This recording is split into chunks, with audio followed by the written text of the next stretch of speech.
Hola muchachos, buenos días para todos, ¿cómo están?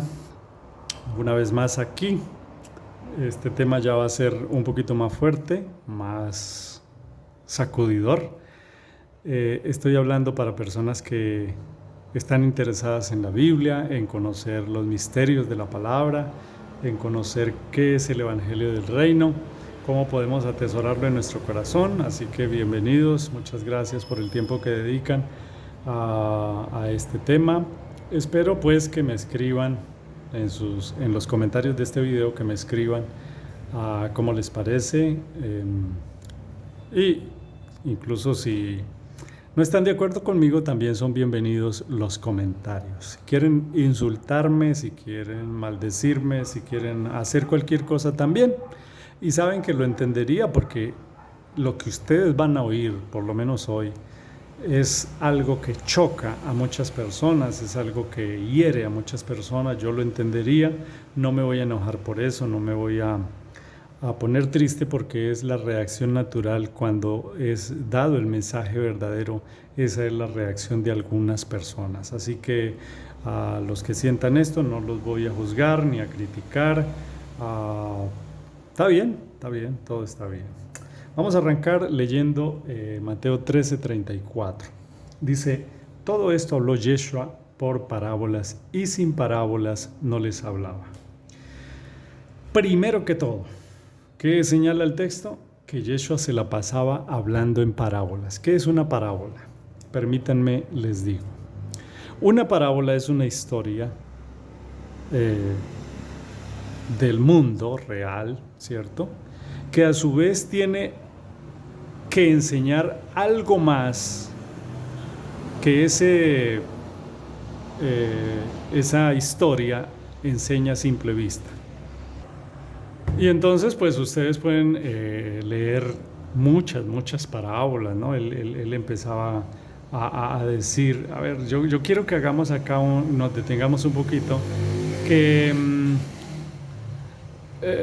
cuando una persona viene de otro país y llega hasta acá y empezamos a preguntarle, por ejemplo, si le preguntáramos, oye, ¿y cómo es la nieve? ¿No? Vamos a suponer que esa sea la pregunta. Oye, ¿cómo es la nieve? Y entonces esa persona, claro, él vio la nieve, él tocó la nieve, la experimentó, y ahora intenta decirle a una persona, a explicarle cómo es la nieve, ¿no?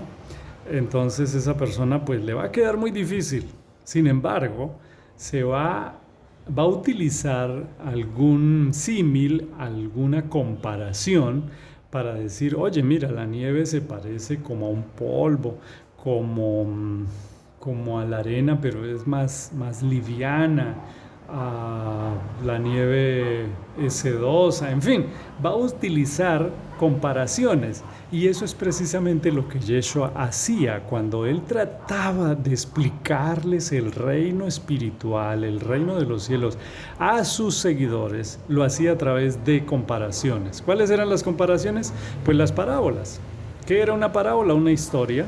Decía, por ejemplo, decía, el reino de los cielos es semejante a un rico, un hombre rico que es tal cosa, es semejante a una mujer que es semejante a un padre que es semejante a un rey, es semejante a un campesino, es semejante a la red, es semejante a una semilla, es semejante a un hombre que... Entonces contaba historias. Yeshua se la pasaba contando historias, y el texto dice que sin parábola no les hablaba, es decir, que siempre estaba utilizando ese método de enseñanza frente a sus seguidores. Entonces él se levantaba, esto les va a sonar muy extraño, él estaba la multitud reunida, ¿cierto? Y él se levantaba y decía, el reino de los cielos es semejante a... y contaba una historia. Y cuando terminaba de contar la historia, se sentaba y ya, esa era la enseñanza. Entonces, como que todos quedaban plop, como que todos se quedaban mirando, bueno, ¿y qué pasó aquí? ¿No? ¿Qué fue lo que quiso decir? Ah, porque miren que si ustedes leen el texto de Mateo 13:10, dice que sus discípulos, que esperaban un sermón más claro, ¿no? Es evidente, más convincente, algo más llamativo, más emotivo, ¿no? no esperaban estas historias peculiares que Yeshua contaba, ¿no? Entonces, sin embargo, Yeshua parecía estar cómodo con las parábolas, ¿no? Pero la gente no entendía, la mayoría no entendían ni coco de eso que Yeshua decía. Respondamos la pregunta, ¿por qué Yeshua enseñaba parábolas que nadie entendía? ¿Ah? ¿Por qué les enseñas por parábolas? Los discípulos, después de que escuchan a Yeshua contar esas historias, ni ellos mismos habían entendido, entonces se le acercan a Yeshua y le dicen, oye, maestro, dinos por qué les enseñas por parábolas, ¿no? Ellos no entienden nada de eso que tú cuentas, ni nosotros entendemos, maestro. Ellos estaban inconformes con ese método que Yeshua usaba de enseñar por parábolas. Cuando esperaban de lo que tocaba obedecer para ganar el reino, pues simplemente Yeshua salía y contaba una historia, ¿no? Y estaban frustrados los discípulos y le reclamaron y le pidieron una explicación a su método de enseñanza, ¿no?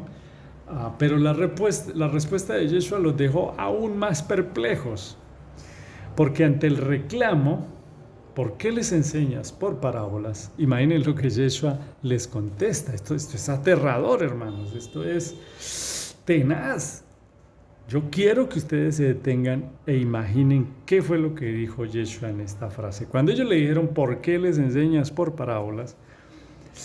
Tremendo, les dice, porque solo a ustedes les es dado a conocer los misterios del reino, pero a ellos no.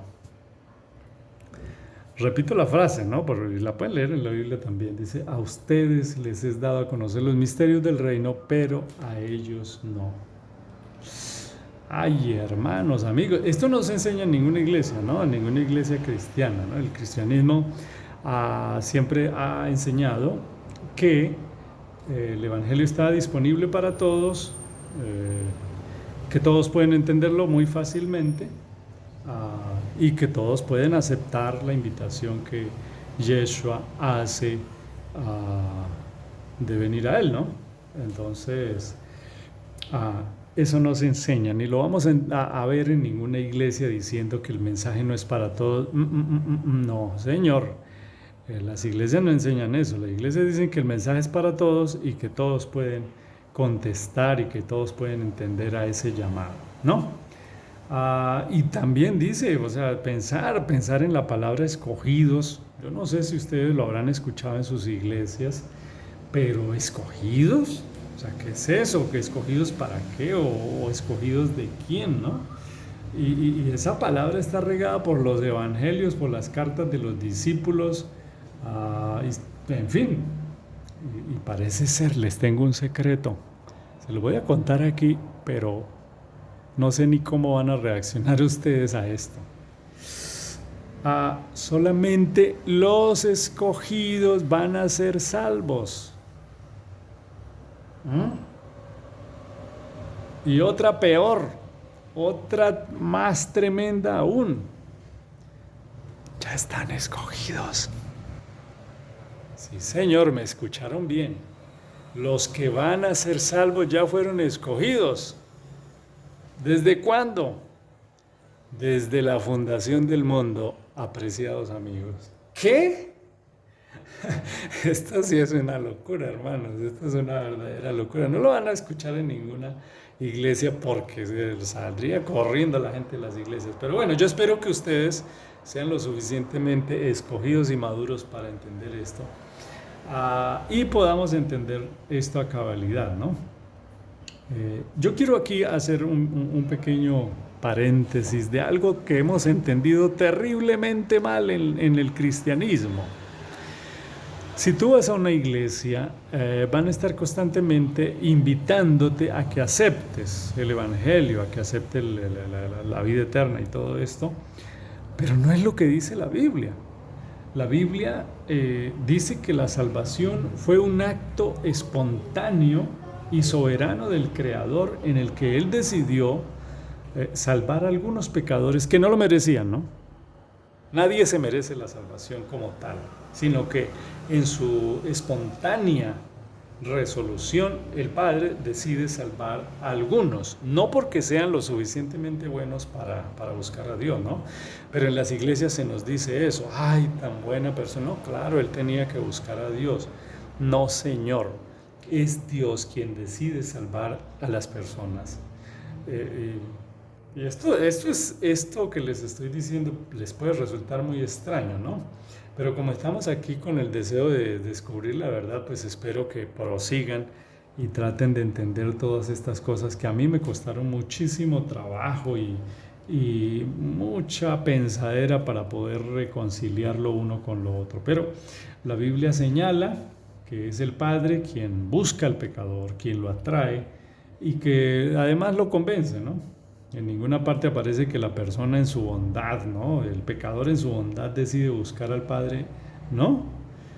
Lo que dice la Biblia es que la salvación es un regalo inmerecido del Padre que en su soberanía decidió salvar a cierta persona, ¿sí? Así que si estás pensando que estás buscando al Padre porque eres bueno y que de repente le vinieron las ganas de buscarlo, estás rotundamente equivocado. Ya lo vamos a ver, ¿no? Ese mensaje de Yeshua a las multitudes cuando vino a la tierra, ¿no? Pensamos que Yeshua andaba rodeado a toda hora de multitudes, ¿no? Miles de personas, y eso no es así. Tuvo algunos momentos en que estuvo con mucha gente, sí, pero realmente sus seguidores eran muy poquitos. Si ustedes ven la crucifixión, eso todo el mundo salió espantado corriendo. ¿Por qué? Porque las multitudes lo seguían por los milagros, hermanos, por los panes, por los peces. Por eso era que lo seguían. Y realmente eso no es garantía, ni siquiera en nuestros días, ¿no? Acuérdense que Él dice que en tu nombre, al final del juicio, pues, cuando Él venga, dice que algunos le dirán, en tu nombre hicimos milagros, ¿no? Y a cambio les dirá, no os conozco. Entonces, les voy a poner un ejemplo. Cuando Él estaba predicándole a una multitud, en ese momento sí había una multitud muy tremenda, muy grande, y entonces se para Yeshua y empieza a decir que tienen que comer su carne, ¿no? Oiga, que comer su carne los que deseaban ser salvos, y la multitud salió despavorida, huyendo, y hasta los propios discípulos con la mano en la cabeza le dijeron, maestro, dura es esta palabra, ¿quién podrá resistirla? Así que no se imaginen que el evangelio es color de rosa, no se imaginen que el mensaje es para vivir una vida feliz y absolutamente vacía de problemas. No, es una palabra dura, es una palabra fuerte, es una palabra que electriza. Y bueno, las multitudes que seguían a Yeshua eran llamados, pero dice el texto, poco los ¿qué? Los escogidos. Y les digo algo muy, muy tremendo, hermanos, que puede golpearnos fuertemente, y es que si el mensaje de Yeshua, escúchenme bien esto, si el mensaje de Yeshua fuera predicado en los púlpitos de las iglesias cristianas, les aseguro que provocaría la misma reacción que provocó cuando Yeshua predicaba, que era que la gente salía despavorida, la gente no quería seguir escuchando ese mensaje porque los mismos discípulos decían que era muy terrible, muy duro, muy fuerte. Así que olvídate de la idea de que el mensaje del Evangelio es llamativo, es agradable, es popular. No, todo lo contrario. El mismo Yeshua dijo que Él venía a traer, ¿qué cosa? Espada. Y que aquel que lo siguiera iba a padecer persecución y que lo iban a odiar, un odio tan grande que eso mejor dicho, lo iban a querer matar, ¿no? Lo interesante es que cuando los discípulos van y le dicen, maestro, esta palabra es muy dura, mire, la gente salió corriendo, ¿qué es lo que Él les pregunta, digo yo? ¿Qué les dice Él? Les dice, sí, ¿y ustedes también quieren irse? Y Kefa, que era Pedro, contestó algo muy sabio, ¿no? Dice, ¿a quién iremos? Solo tú tienes palabras de vida eterna. Y pues más sorprendente aún lo que le dice Yeshua, ¿no? Le dice que ni siquiera esas palabras que él dijo, que solo tú tienes palabras de vida eterna, ni siquiera las dijo Pedro porque salieron de él, sino dice que no te lo reveló ni carne ni sangre, sino mi Padre que está en los cielos. Así que, apreciados amigos, hermanos, esto es una gran revelación de el mensaje de Yeshua, que no es para todo el mundo, que no todo el mundo lo va a entender, no todo el mundo lo va a aceptar, pero que quienes lo escuchen, quienes puedan entenderlo, a quienes les sea dado entender, pues va a ser un mensaje que va a conmover sus vidas, que va a ser realmente un sacudón, que va a producir gozo, que va a producir grandes cambios en su mentalidad, en su manera de ver el mundo. Van a cambiar sus propósitos, sus ambiciones por completo, su trato hacia los demás, su concepción de la vida, de la muerte, del trabajo, del dinero, del sexo, absolutamente de todo, hermanos, por este mensaje. En sus días, el cambio que produjo este mensaje fue tremendo, ¿no? Por ejemplo, en los discípulos, pues aunque no cargaban una moneda, era gente feliz. ¿Se imaginan, hermanos? A mí me gustaría eso porque realmente cuando no tenemos dinero pues nos sentimos muy mal. Pero esta gente fue transformada por ese mensaje a tal grado que aunque estuvieran en la indigencia, ¿no? Podían ser felices. Y eso requiere, apreciados hermanos, que nuestra mente sea totalmente renovada, totalmente cambiada. Ni qué decir de aquellos que morían cantando mientras eran torturados. Eso es una cosa sorprendente, ¿no? Así que este mensaje es poderoso. Para la mayoría, los discípulos eran una parranda de locos, fanáticos, perdedores, que habían arruinado sus vidas por seguir a otro loco, ¿no? Para el mundo, eran como indigentes por ahí que andaban predicando locuras, pero ellos, los discípulos, se sentían reyes y sacerdotes. Entonces este mensaje era tan poderoso, hermanos, que todas esas historias de vida que leemos en los evangelios, como prostitutas abandonaban sus antiguas vidas, los ricos decidían regalar su fortuna a los pobres, los publicanos renunciaban a su profesión rentable por seguirlo. Incluso muchos ignoraban las amenazas de muerte por estar a su lado. Entonces, este mensaje debía tener algo extraordinario. Era un mensaje radical, pero que transformaba vidas. Y yo quiero experimentar eso. Yo deseo, apreciados amigos y hermanos, que eso se haga realidad en mi vida, que haya un cambio de mentalidad, un cambio de concepción, algo que realmente me traiga gozo a mi existencia, que haya un propósito en la vida mía. Y ese es mi anhelo y espero que el anhelo de ustedes también sea el mismo. Entonces, ya descubrimos la primera gran verdad que vamos a ir desarrollando a medida que vayamos avanzando. Vamos a seguir con otra gran realidad del mensaje de Yeshua. Y bueno, aquí vamos a decir muchas cosas que van a parecer locura, pero la esperanza que tengo es que en los tiempos de Yeshua también consideraban que él estaba loco, ¿no? Sin querer compararme de ninguna manera con él, ¿no? Otro mensaje muy tremendo, muy importante que Yeshua le dio a sus discípulos es lo que tiene que ver con el mundo, cómo veía Yeshua el mundo, qué era el mundo. Cuando ustedes leen, por ejemplo, palabras como el mundo los odiará, o dejen el mundo, o no amen el mundo, ¿a qué se refería con esa palabra mundo? Por supuesto no se estaba refiriendo al planeta, ¿no? No se estaba refiriendo al sitio físico. Esta realidad que vemos, que olemos, que sentimos, esta dimensión que está dominada por las tinieblas, Yeshua enseñó que esta realidad es transitoria y que sus seguidores estamos de paso en este mundo. Insistió en que no caigamos en el engaño que Hasatán pone frente a nosotros al hacernos creer que esta realidad es lo que importa, ¿no? Que no hay vida más allá, que deberíamos dar rienda suelta a nuestros deseos pecaminosos, bajo el conocido argumento, ¿no? No sé si lo hayan escuchado, pero el argumento es: vida no hay sino una y es para disfrutarla, dicen algunos, ¿no? Ese es un engaño del enemigo que quiere hacernos creer que lo que importa es esta vida y nada más. Pero si lees la Biblia, lo que en realidad está mostrando es que este mundo es una realidad virtual, es un mundo de prueba, ¿no?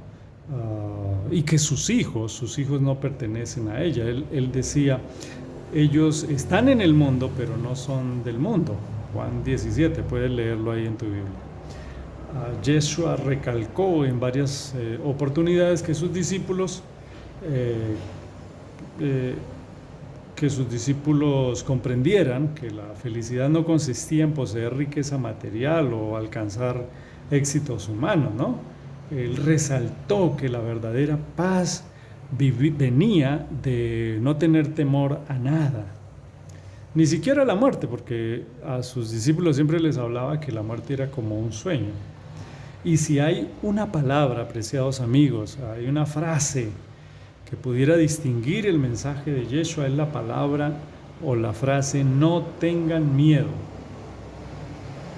No tengan miedo, hermanos. Eso es impresionante, impresionante, porque ese es el centro del evangelio relacionado con el reino de los cielos. Él constantemente les decía, no tengan miedo, no teman, no teman, no teman. Era una frase también muy repetitiva, ¿no? Está 365 veces en la Biblia.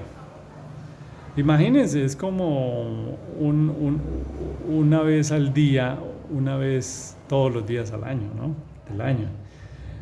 El contexto siempre que rodea esta frase, cuando él les dice no tengan miedo, está rodeado de alguna circunstancia de angustia, de impotencia, de duda. Es decir, el maestro sabía lo que les decía, sabía lo que les pedía. Y esta frase, amigos y hermanos, refleja el tipo de relación que él desea tener con nosotros, que pueda producir esa ausencia de temor en nuestras vidas. Nunca, jamás, su mensaje fue, cree en mí y tendrás una vida sin problema. Eso sí lo predican por ahí en las iglesias, pero no, fatal error totalmente. Es la contradicción más grande que puede haber en este mundo espiritual. Antes bien, ¿no? Él les decía, ustedes creen en mí y los problemas se le van a aumentar, ¿no? Pero la diferencia la hacía que su fe estaba cimentada en otra cosa que tenemos que aprender, y es la soberanía. Estaba cimentada en la soberanía del Padre. Y apreciado, alguien que ya no experimente miedo frente a las circunstancias dolorosas de esta vida, realmente ha vencido al mundo. Es algo muy difícil que Yeshua también nos lo enseñó. Es algo realmente muy, muy difícil, porque incluso él en la cruz sintió una angustia, ¿no? Y clamó, Padre, ¿por qué me has abandonado? Pero él quiere llevarnos a una vida sin miedo, sin temor, ¿no? Si en realidad quisiéramos definir lo que produce el aceptar el reino de los cielos, es que una vez se acepta, poco a poco el amor, dice él, va echando fuera, ¿qué? El temor. ¿A qué le tenemos miedo nosotros? ¿A qué le tenemos miedo? Le tenemos miedo a la muerte, a la enfermedad, a perder el dinero, a la soledad, al rechazo, al dolor, porque a esas cosas nosotros le huimos al temor, al dolor, le huimos, y tratamos de estar lo más lejos posible de él.